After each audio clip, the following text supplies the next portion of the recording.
we are a consequence of a certain phenomenal happening that we call as cosmos. Bhrigu was one of the Saptarishis. He looked into the future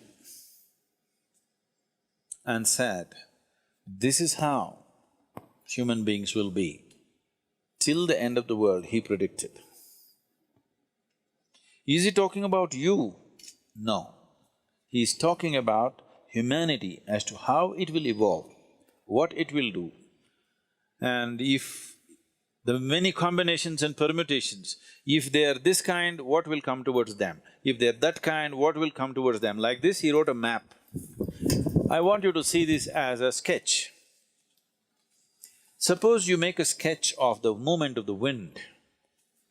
Here low pressure is happening means we know wind is going to go there. High pressure is happening means we know wind is going to go away from that.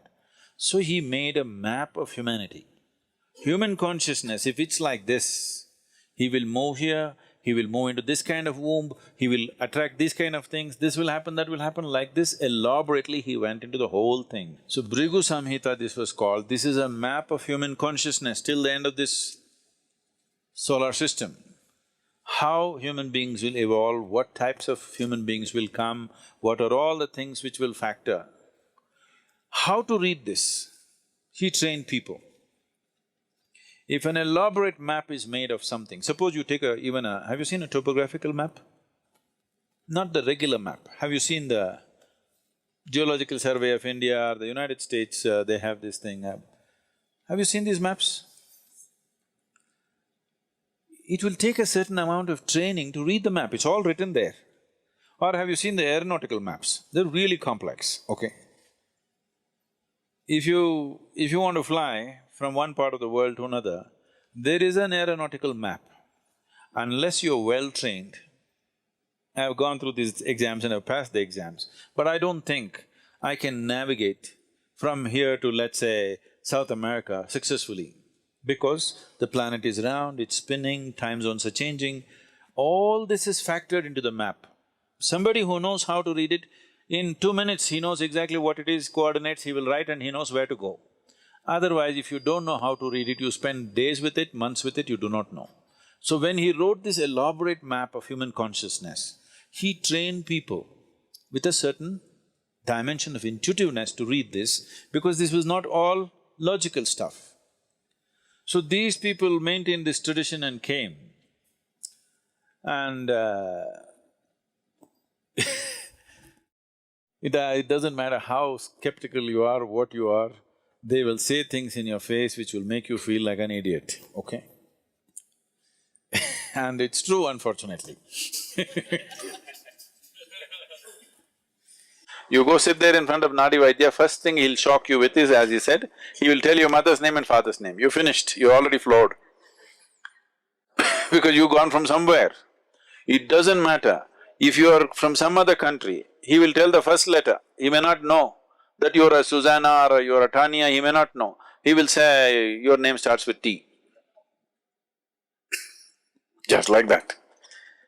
Because he's not looking at your background or your future, nothing. He's just reading a map.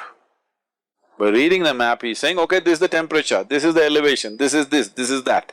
But it's an intuitive map. Unless he's in a certain state, he cannot do that.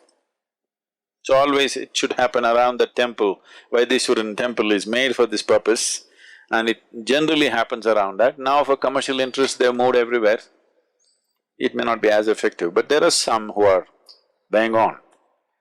But if you're on the spiritual path, he will refuse to predict your future, if he's a genuine one, always. So if you go and if he tells your future, that means you're still not on.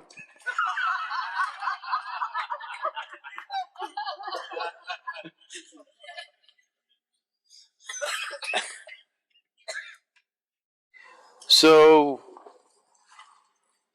is destiny fixed? Destiny is not something that's fixed by somebody, it is your own karma. So your software is in a certain way, so naturally it'll function that way. Suppose you have a certain type of software on your computer, whatever you do, it'll do the same thing, isn't it? But can I smash the computer and stop it? I can. But still if you turn it on, the same hard drive, same thing will come on in a new computer. So if you want, I'll tell you, if I tell you you'll live for 80 and you jump off the mountain today, new computer will buy for you sometime later, but same hardware, same software rather, same thing will happen, nothing new. So they're looking at that aspect of life and trying to interpret it in physical terms, which is an interpretation, where there could be mistakes, always. That interpretation may not always be right. But the reading, the fundamental reading, what is the altitude, what is this, what is that, is correct. How to interpret it is the expertise of an individual person. Not everybody can interpret the same way. So this whole science developed Bhrigu Samhita, but if you're on the spiritual path, they'll refuse to say because no reading for you. You don't belong in that range.